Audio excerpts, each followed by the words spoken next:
The Bhutanese refugee scam, where hundreds of individuals had been promised to be sent to the US as refugees, has taken the country by storm. The scam has pulled former ministers and sitting officials into controversy as high-profile individuals have been arrested one after another as the police proceeds with the investigation. Good morning, I'm Sarah Sapsanama. Let's begin with the headlines of the hour. Police arrest Sandeep Raimaji, son of former Minister Kathmandu Raimaji, in connection with the fake Bhutanese refugee scam. Raimaji to be presented at the district court today. Kathmandu Metropolis yet to make use of its development budget, having spent around 2 billion rupees of the 13 billion in almost 10 months of the ongoing fiscal. Ukraine's President Volodymyr Zelensky denies his country carried out an alleged drone attack on the Kremlin, which Russia says was an attempt on President Putin's life. And Manchester City climbs back to the top of English Premier League table, defeating West Ham 3-0. Haaland scores a record 35 league goals for the season.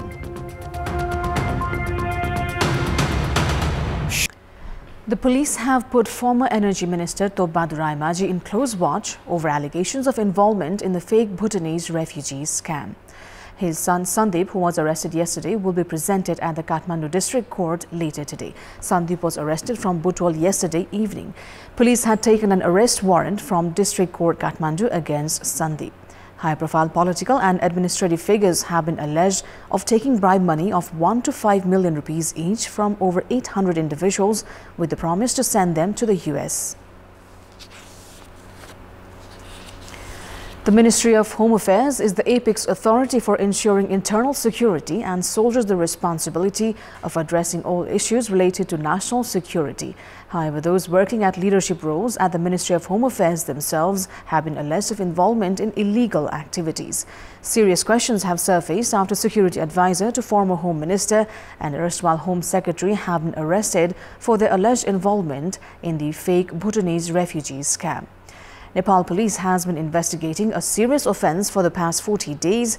Leadership of the Ministry of Home Affairs has been drawn into legal proceedings following investigations into the allegation of taking money for sending people to the US disguised as fake Bhutanese refugees.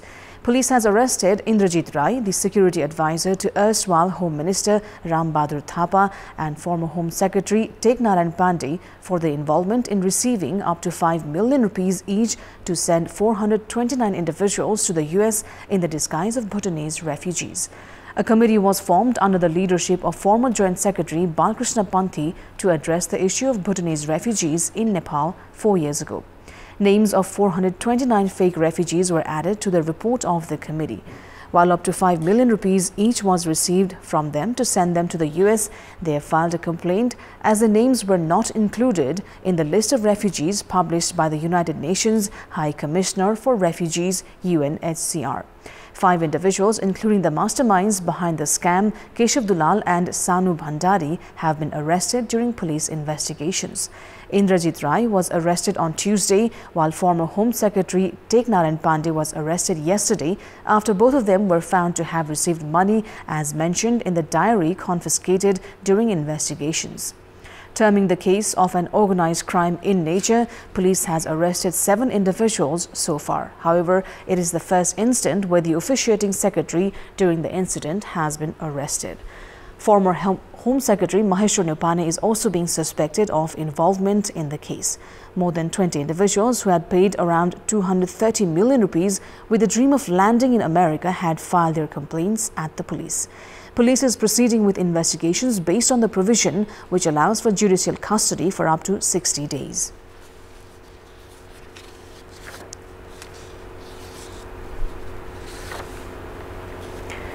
Now, the budget allocated for Kathmandu Metropolis for the ongoing fiscal had been doubled last year since local representatives were elected. Of the total budget, 50% was allocated for infrastructure development. However, budget use has remained minimal. In almost the past 10 months, in fact, the metropolis has only managed to spend around 1,980 million rupees of the 13 billion allocated for development works. This is just 15% of the development budget. The metropolis in total has spent just around 24.14% of its overall budget of 25,410 million rupees. The metropolis was also unable to spend 1 billion rupees it had planned to use for waste management, 650 million of which was later shifted to development sector. The first quarter of the fiscal remained sluggish amid procurement procedures, and the metropolis attributes management reasons for the lack of momentum. A few projects announced in December are in implementation phase at the moment. However, 215 of the projects under the department concerned with development of public infrastructures has been stranded. The metropolis, in fact, has also struggled to make notable strides in heritage and tourism sector. Its expenditure so far in the tourism sector stands at 2.27% and heritage infrastructure 10.27%. Experts say the lack of willingness on part of the metropolis leadership has resulted in the lackluster performance. The metropolis has a balance of 17 billion. Welcome back. Prime Minister Pushpa Kamal Dahal included 3 more ministers to the cabinet yesterday. The newly appointed ministers are to take their oath of office and secrecy later today. The oath-taking ceremony has been scheduled for 3 p.m. Premier Dahal expanded the cabinet for the 9th time. However, the government has yet to gain a full shape. All 3 of the newly appointed ministers are from Nepali Congress. Dhanaraj Gurung has been appointed as Minister for Law, Justice and Parliamentary Affairs, Mohan Bahadur Basnet Minister for Health and Population, and Dig Bahadur Limbu as Minister for Sports. Prime Minister Dahal has kept Ministry of Forest and Environment and Drinking Water to himself.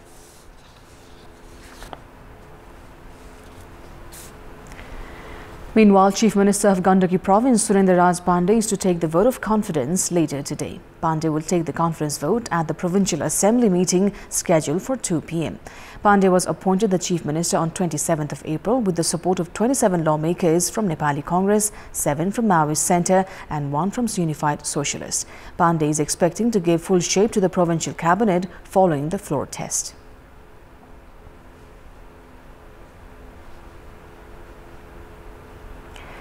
As per the legal arrangements of Nepal, the eligible age for marriage is 20 years. However, the law has not been effectively implemented. Around 13% of girls under the age of 19 are found pregnant, while pregnancy at such a young age is a major reason for the high maternal mortality rate in the country. The 1996 health survey conducted among 2,229 individuals of the age group 15 to 19 had found 23.9% cases of pregnancies.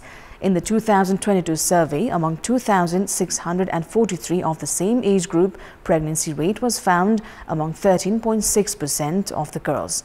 Despite the relative decrease in the cases of pregnancies in the age group 15 to 19, it is still an issue of concern. 31.8% of pregnant girls of young age were illiterate back in 1996, while the rate has increased to 32.7% in 2022. This data is evidence to the fact that illiterate young girls are still getting married at a young age. Despite the legal age for marriage being 20 in Nepal, the arrangement has not been strictly implemented. Pregnancy at a young age is very risky. However, legal experts are of the opinion that lack of awareness about legal provisions and actions have added further challenges. Marriage and pregnancy at a very young age is not good for the mother and their babies. Doctors have said that several health-related issues may surface because of pregnancy at a young age. In a situation where cases of pregnancy among young girls still exist because of lack of awareness and about health and laws, the 3 tiers of the government have no alternative to aware and educate the public. In this context, in our Public Voice segment, we've asked in several provinces what should be done to stop child marriages. Let's take a look at what they had to say. Public Voice. मधेसमा सबभन्दा बढी दहेज चाहिँ प्रथाले गर्दाखेरि अनि पढाइको कारणले सबभन्दा लेडीलाई किन पढाइ राखे त्यसको लागि पनि कमै उमेरमा बिहे गरिदिन्छन्। बाल विवाह न्यूनीकरणका लागि विद्यालयमा यस सम्बन्धी पाठ्यक्रममै चाहिँ ल्याउनु पर्छ। बालबच्चाहरूलाई हामीले शिक्षा दिशा दिनुपर्दछ, जनचेतना दिनुपर्दछ। बाल विवाह गरिसकेपछि के कस्ता खालको समस्याहरू आउँछ भनेर हामीले बालबालिकाहरूलाई चाहिँ सचेत गरायो भने चाहिँ बाल विवाह रोकिन सक्छ। कानुनहरू चाहिँ पूर्ण रूपमा कार्यान्वयन गर्नुपर्छ। सचेतनाका कार्यक्रमहरू सञ्चालन गर्नुपर्छ। बालबालिका आफै पनि सचेत हुनु पर्यो। विद्यालय स्तरबाटै जनचेतनामूलक कार्यक्रमहरू गर्नुपर्छ। निकट बस्तीहरूमा जनचेतनामूलक सरकारले कार्यक्रमहरू चाहिँ गराइराख्नु पर्यो। कम उमेरको विवाहबाट हुने समस्याहरू आफ्नो अभिभावकले सिकाउनु पर्यो। पालिकाहरूले सचेतना कार्यक्रम गर्नुपर्छ। गरिब छन्, निमुखा छन्, उहाँहरूले आफ्नो बच्चालाई पाल्न नसक्ने अवस्थामा उहाँहरू बाल विवाह गर्दै हुनुहुन्छ। यो कारणले सरकार, स्थानीय सरकार, तिनै तहको सरकार चाहिँ गम्भीर हुनु आवश्यक छ।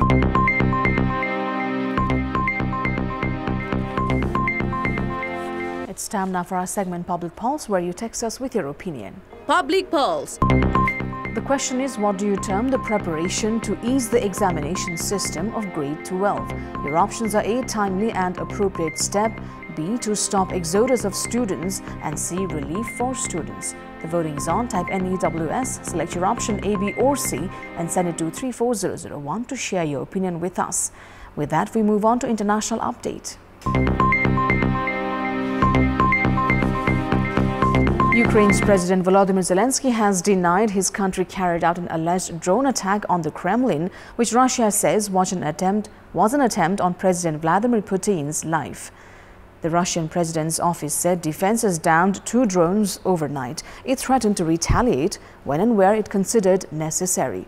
Unverified footage circulating online shows smoke rising over the Kremlin, a large government complex in central Moscow, early on yesterday. A second video shows a small explosion above the site's Senate building, where 2 men appear to clamber up the dome. The Russian presidency said Ukraine had attempted a strike on Putin's residence in the Kremlin and described it as a planned terrorist act, and an assassination attempt on the president. Officials said 2 drones targeting the complex had been disabled using electronic radar assets, adding that President Putin had not been in the complex at the time of the alleged attack. But Ukraine has said the Russian accusations are merely a pretext for massive attacks on its territory, and the US says it is treating the Russian claims with a lot of caution.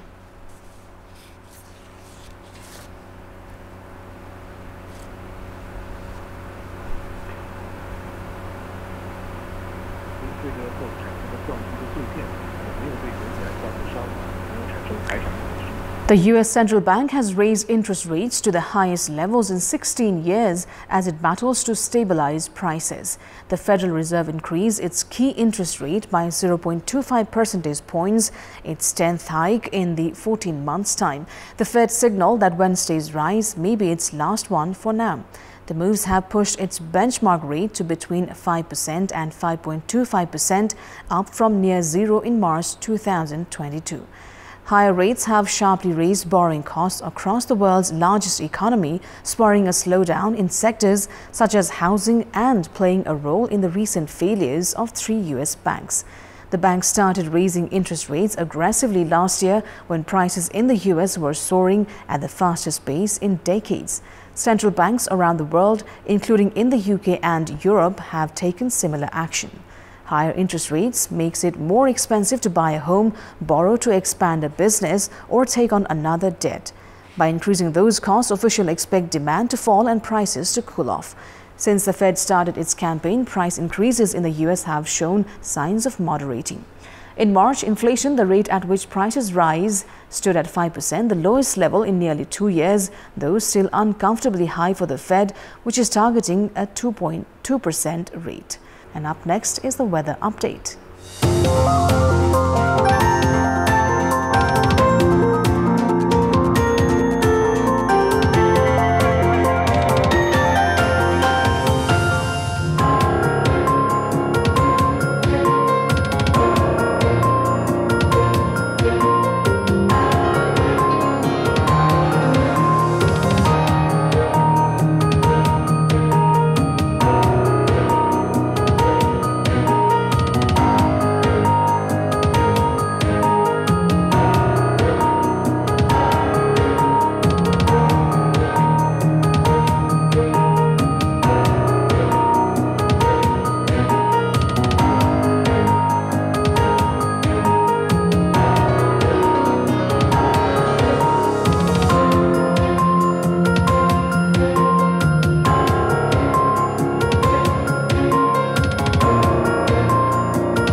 That is all for the moment. Thank you for watching. Bye for now.